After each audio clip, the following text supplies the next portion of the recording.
discuter du dessert. Alors, ce dessert, j'aurais besoin de quoi? Le matériel d'abord.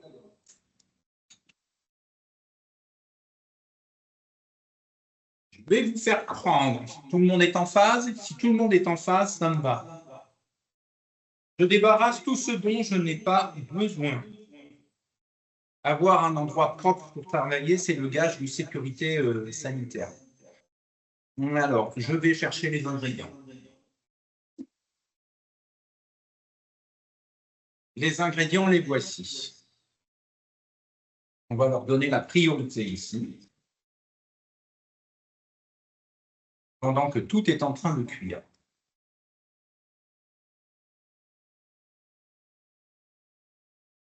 Alors, il est de convenance, recommandé par les diététiciens, diététiciennes, eh bien de limiter les produits laitiers, mais pas n'importe lesquels. Eh oui. Le lait notamment. Alors en plus, il a la fâcheuse tendance à contenir du lactose, qui n'est pas un bon ami en cas de diarrhée. Alors quelqu'un pourrait vous dire, oui, vous pouvez prendre du lait encore, mais sans lactose. Attention, un lait sans lactose est plus sucré en termes de saveur qu'un lait normal. Ce qui fait qu'on ne va pas aller faire une béchamel avec un lait sans lactose. Vous auriez des surprises de trouver une béchamel sucrée. Gardez-le plutôt pour des desserts. Alors, ce que l'on peut faire, c'est d'utiliser, sur leur recommandation, du yaourt. Ceci, c'est en fait 2 yaourts classiques. Au bifidus actif, quelle que soit la marque, vous savez qu'il y a différentes petites bactéries bénéfiques pour l'intestin qui sont ajoutées en plus de la fermentation classique d'un yaourt, quelles que soient les marques, vous disais-je. Et donc là, j'ai un bifidus actif qui donc va aller dans le bon sens pour pouvoir réduire la diarrhée. Hein, ce n'est pas pour le ballonnement. Donc, nous allons faire un smoothie à base de yaourt de ce type. Okay. On va y additionner quoi? Eh bien, tout ce qui est recommandé pour limiter une diarrhée, à savoir, ici, j'ai j'ai 2 fruits, la banane et la poire, très mûrs, d'une part.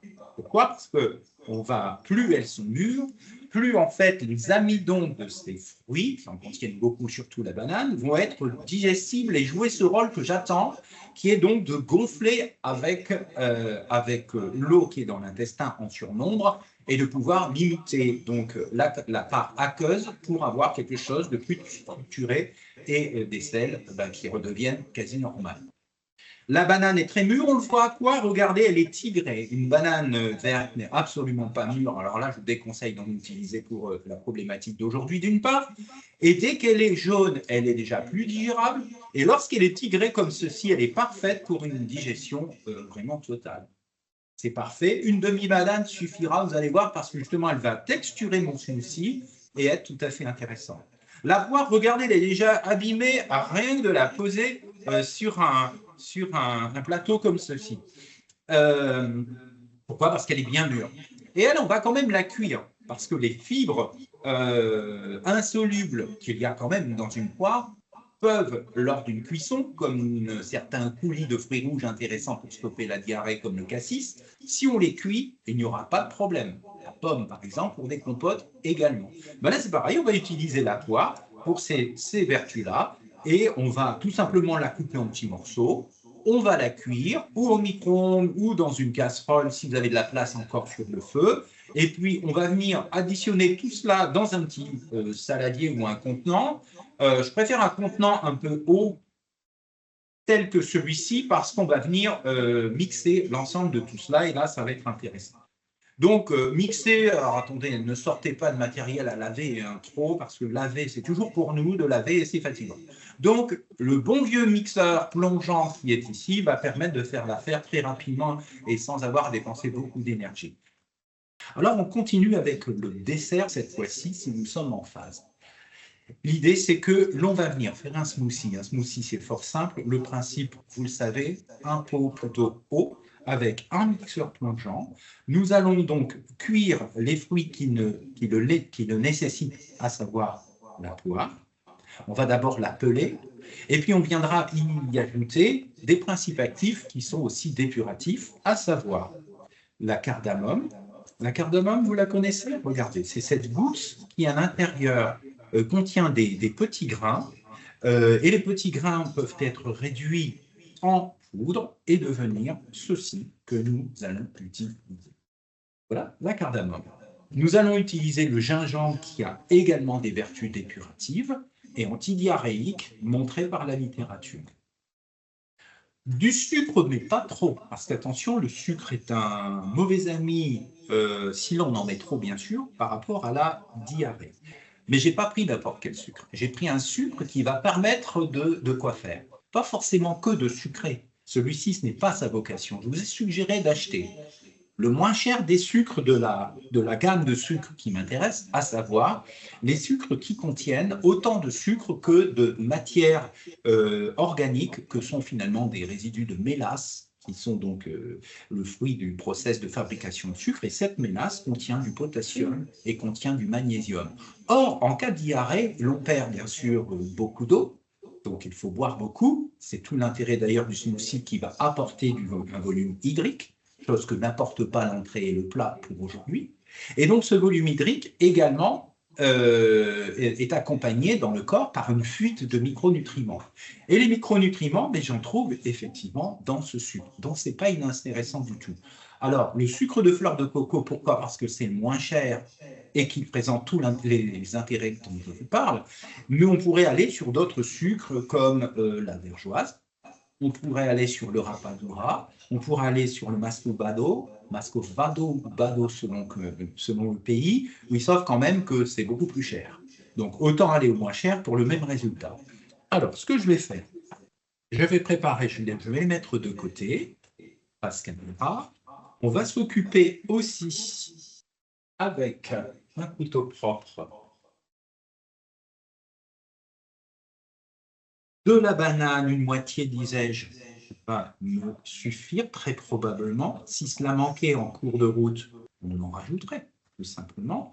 La banane, on va la couper en tout petits morceaux pour faciliter son mixage avec le reste. Elle est bien mûre, hein, je suis vraiment content, c'est ce qu'il faut. Hein.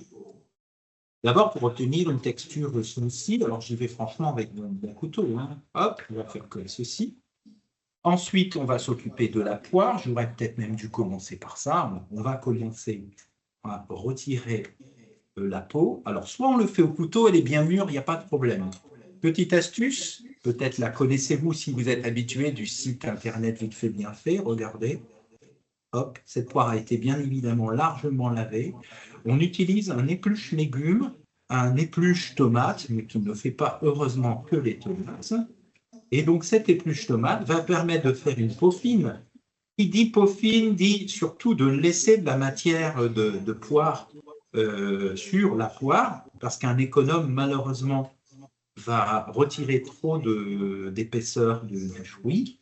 Et c'est autant de vitamines qui partent à la poubelle, même si c'est une poire, pardon, bio, comme je vous disais, donc sans intrants chimiques, d'accord, mais cela reste dans la peau des fibres qui sont un petit peu trop insolubles et qui malheureusement vont stimuler le transit intestinal. Donc on retire la peau, c'est le contraire de la courgette tout à l'heure. Et oui, il faut un petit peu de science derrière tout ça. Il y a un grand chef cuisinier, M. Escoffier, qui disait que la cuisine ne sera pas s'il n'y a pas un peu de science. Ça, c'était en 1930. Ce que je vais faire maintenant, c'est ôter évidemment l'intérieur, retirer les pépins et venir couper en morceaux ma poire, que je vais faire passer quelques instants. En l'occurrence, j'ai choisi le micro-ondes.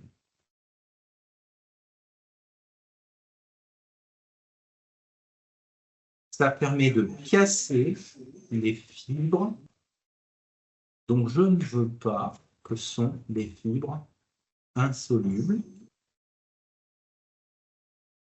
Donc, je répète que les fruits cuits peuvent être intéressants, même si, à la base, ils possèdent, on le sait tous, des fibres qui nous dérangeraient, mais le fait même de les cuire va permettre finalement de supprimer des effets qu'on peut qualifier d'indésirables. Ça évite de dire aux gens, bah, écoutez, voilà, vous n'avez plus le droit de manger ci, vous n'avez plus le droit de manger ça. Il faut leur expliquer que si on les cuit, là, à ce moment-là, on retrouve l'autorisation. OK, je m'essuie les mains. Je cherche ma poêle qui est sur le côté.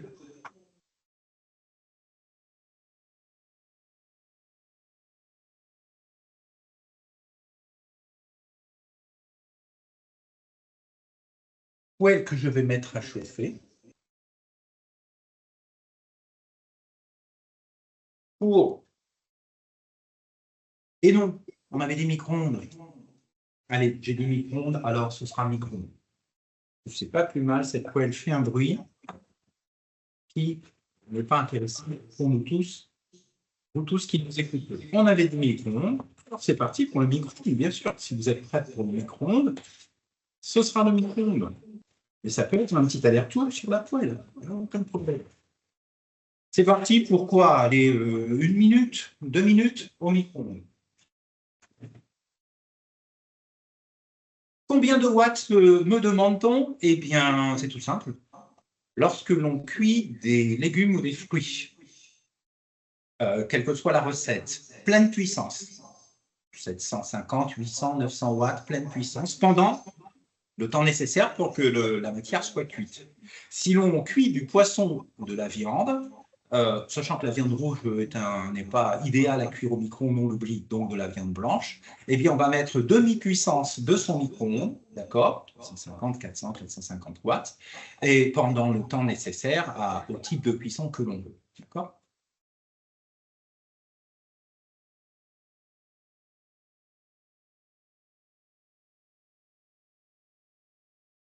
Écoutez, j'ai mis 1 minute, on va tout de suite voir que la poire va devenir légèrement translucide, ce qui traduira de son état de cuisson.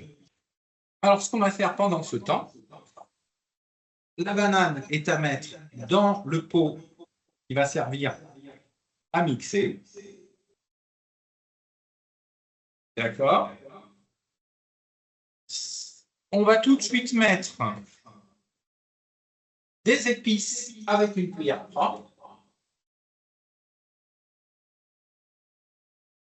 Les quantités, c'est une pointe. Alors, on peut mettre l'une des trois, parce qu'il y a 3 épices. Donc, j'ai ici la cardamome ou une pincée de chaque. Comme j'ai décidé de mettre les 3 pour donner un bon petit goût particulier, là, je suis sur le gingembre, je n'en mets qu'évidemment 3 fois moins que ce que j'avais imaginé au départ. Parce qu'il y en a une troisième dont je n'ai pas parlé. J'ai depuis tout à l'heure un verre avec ici une infusette. Et cette infusette contient en fait du ginseng. Et le ginseng est aussi connu pour être dépuratif et éviter les ballonnements. Alors, on pourrait mettre la poudre de ginseng, mais souvent, il y a des petits morceaux de ginseng. Donc, c'est quand même pour déglutir après moins intéressant. Alors, ce que je vais faire, c'est mettre tout simplement mon ginseng infusé avec de l'eau. Si tant est qu'il me reste de l'eau, il ne me reste pas un petit peu d'eau du robinet.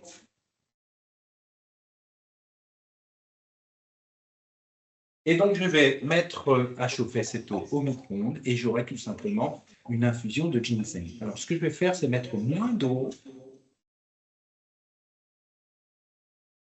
pour bien concentrer mon ginseng et ainsi pouvoir additionner la totalité ou pas de l'eau puisqu'il va infuser.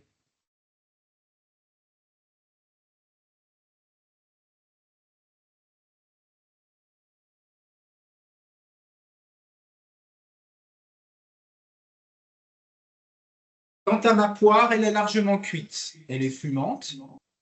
Ce que je vais faire, c'est ne pas utiliser le jus. Je vais utiliser uniquement la pulpe.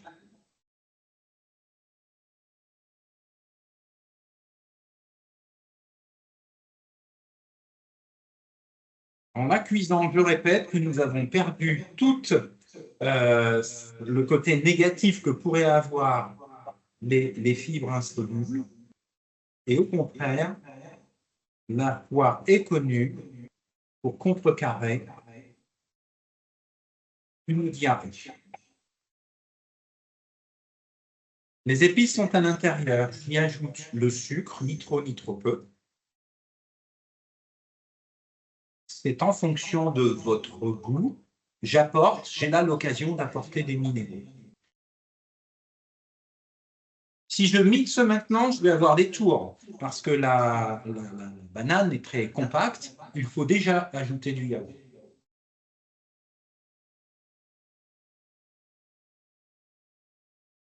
Une nouvelle fois, appliquons bien chaud. Il nous apporte mon infusion qui est tout de suite, regardez, infusée, puisque je l'ai mise dès le départ. Alors, toi, je vais t'en mettre un petit peu, sans me brûler.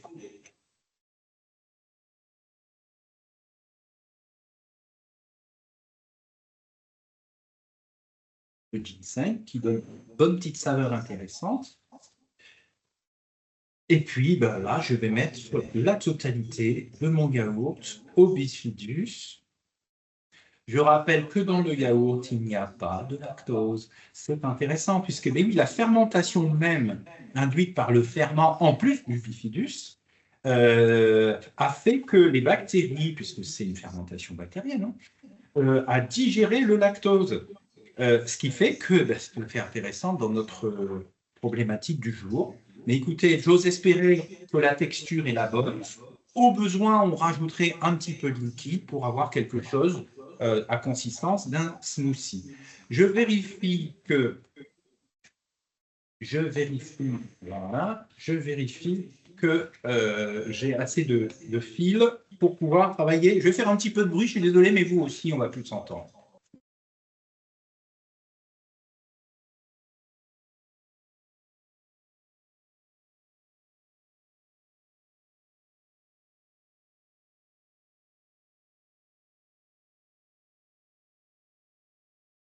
Alors, verdict? Verdict, j'ai quelque chose qui est très couvrant sur le dos de mon mixeur, c'est-à-dire il est nappant. C'est juste pour moi ce que je voulais obtenir, quelque chose de nappant. On le voit aussi avec le dos d'une cuillère, hein, quand une sauce est nappante, et c'est ce que je recherchais aujourd'hui. C'est-à-dire qu'il n'y a plus de mâche, on est là sur quelque chose qui va se déguster facilement, même si ce n'est pas l'objet du jour, mais surtout, on a quelque chose qui est, comment dire, joli en termes de consistance. Alors, ce que je vais faire, c'est débarrasser ceci. Est-ce que l'on a bien tous les ingrédients? Le petit filet de citron, on pourrait rajouter un petit filet de citron, parce que le citron est là aussi pour bloquer, on l'a dit tout à l'heure, la diarrhée. Donc, on ne va pas s'en priver. On le met que maintenant, si l'on en met. Parce que si on le met au moment du yaourt, on pourrait faire un petit peu coaguler le yaourt qui n'aime pas trop tout ça. C'est normal. Par contre, je redonne un petit coup de mixeur.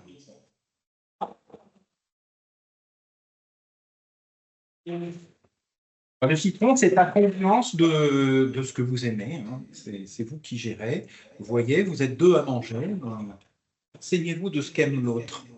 C'est tellement beau de se renseigner de ce que les autres aiment ou n'aiment plus. Pour justement, dans un cas de figure où on est souffrant de quelque chose sur une maladie au long cours, ben, qu'on fasse attention à l'autre. Voilà. Que ce soit les dents ou les dés, d'ailleurs, chacun doit faire attention à l'autre.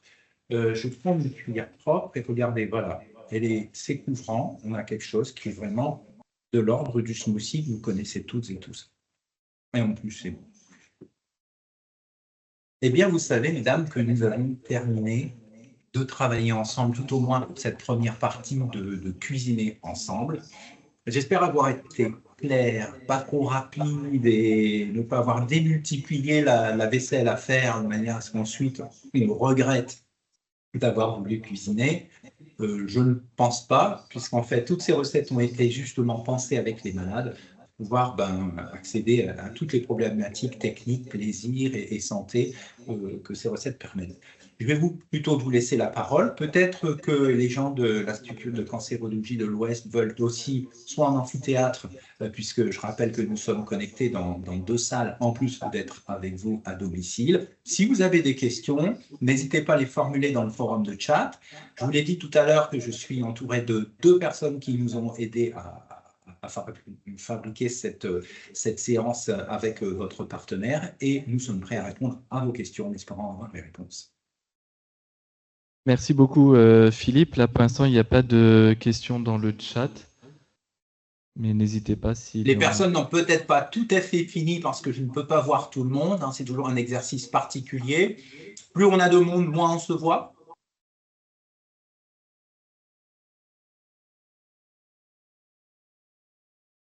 Donc, ces personnes sont peut-être en train de finir un acte alors que moi, voilà, j'en ai terminé. 3 recettes que je considère être simples.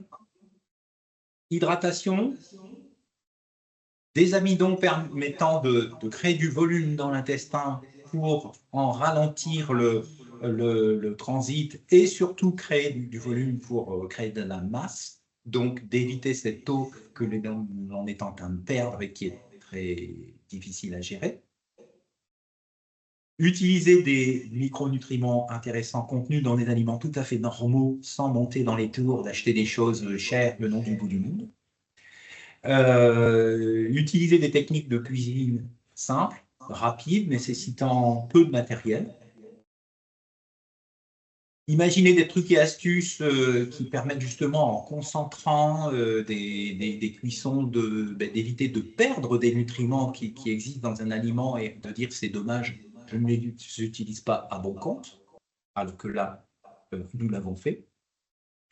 Gérer les températures aussi, et vous savez que j'ai devant moi le smoothie, j'ai oublié de vous dire quelque chose. Les diététiciennes et diététiciens nous recommandent de ne pas manger trop froid parce que cela accélère le transit intestinal. Ça veut dire que le smoothie, vous voyez que là, enfin vous voyez, vous qui avez travaillé à la maison, il est encore un peu tiède. Il peut se consommer tiède. Éventuellement, vous le passez un petit coup au réfrigérateur, mais pas longtemps, de manière à ce qu'il refroidisse, mais sans être très froid. Parce que là, cette température basse serait un mauvais ami.